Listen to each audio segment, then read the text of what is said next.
Namaste everyone and welcome back to Psychiana.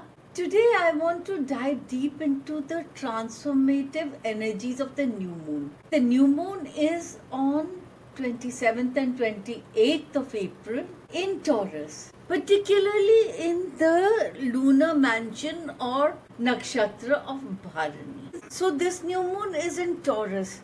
Taurus is an earth sign associated with stability, material comfort, and sensual pleasures. And as always, new moon is at the right time for sankalp, for setting intentions.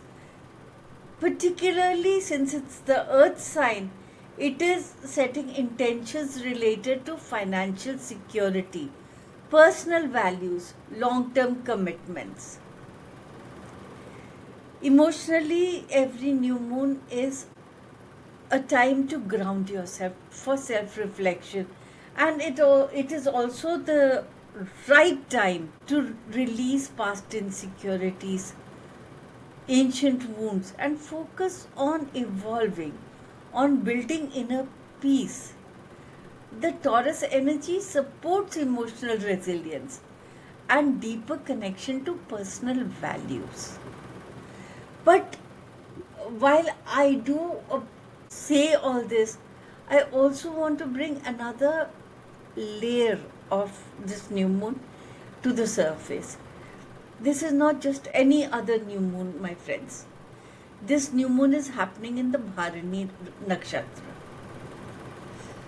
Bharani nakshatra is the chalice, the female principle, the womb. It deals with birth, death, transformation. It deals with karmic contracts and life cycles. It is the end of things, it is also regeneration and the beginning of things. Isn't it wild that when there are all these political tensions all around the globe, we come across these kind of lunar mansions and they bring a deeper understanding about what is going on. See, every new moon is the right time to plant seeds, to reaffirm your intentions, to strengthen intentions. Traditionally, planting was done when the sun and moon came together. Symbolically, it was wiping the emotional slate clean to start afresh. So, what is really happening right now? The new moon is in Bharani. This creates a perfect storm for releasing old karmic baggage, especially related to relationships, creativity, desires. On an individual level, this points to deep inner transformation. Sometimes deep transformation is uncomfortable, but it's always necessary.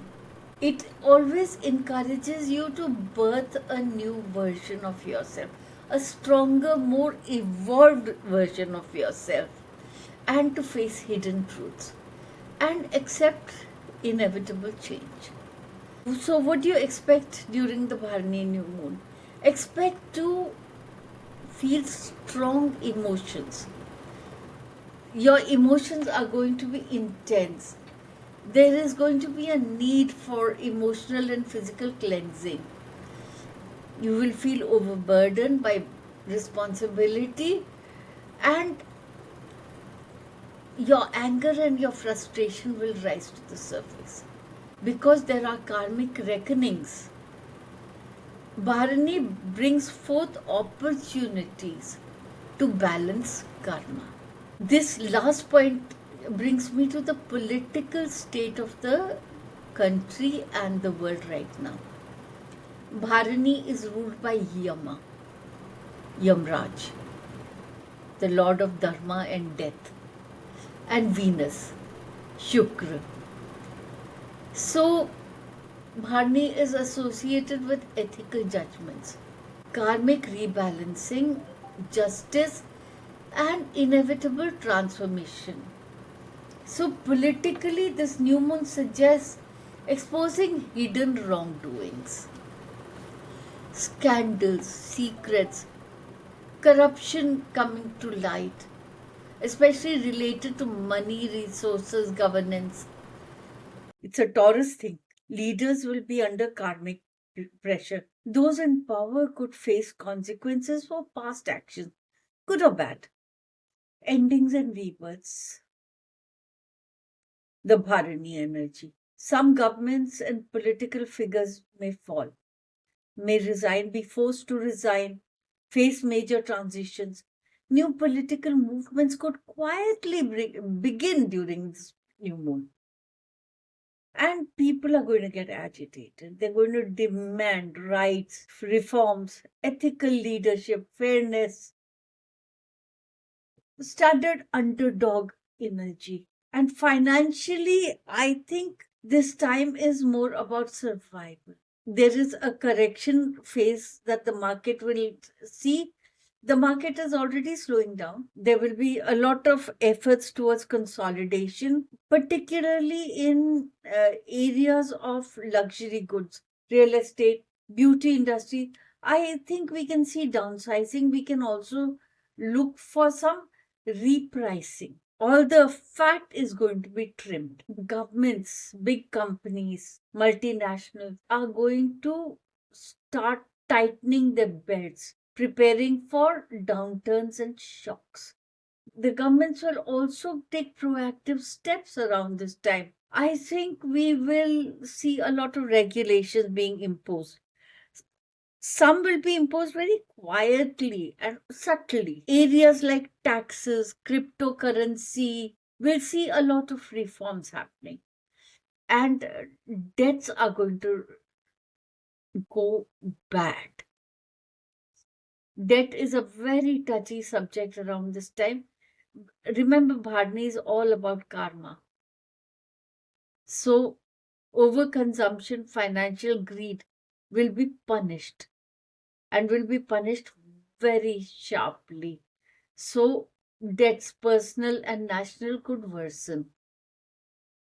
And at the same time, ethical governance, ethical uh, profitability, conscious capitalism, these are buzzwords which we will be hearing a lot about. There is going to be a strong movement towards sustainability. In short, we are seeing karma being enacted in politics as well as in overconsumption. So, practice grounding. Those who behave wisely and ethically, both in their political lives as well as in their financial lives, will be protected in the coming months, and the others are going to face their karmic reckoning. I would suggest simple rituals, womb healing, whether you're male or female or a child, watering plants, feeding and nurturing your pets, or feeding dogs, birds, leaving water for thirsty animals to drink. These are simple rituals that help in creation center healing. Adopt these. Set intentions around healthy detachments and new beginnings. Meditate on beauty, creativity, unconditional love, all Venusian qualities. Offer water or milk to sacred trees, to the tulsi, to the banyan tree, people, and nurture yourself. Practice gentle body work like Abhyanga. Abhyanga is self oil massage and it is very self nurturing. So incorporate that in your bathing ritual. Comment below this video about how this new moon energy has affected you. If you have any suggestions as to what videos I should make in the future, do let me know. As always, I request you to please like, share, and subscribe. It helps the channel grow. And thank you very much for joining me. Namaste.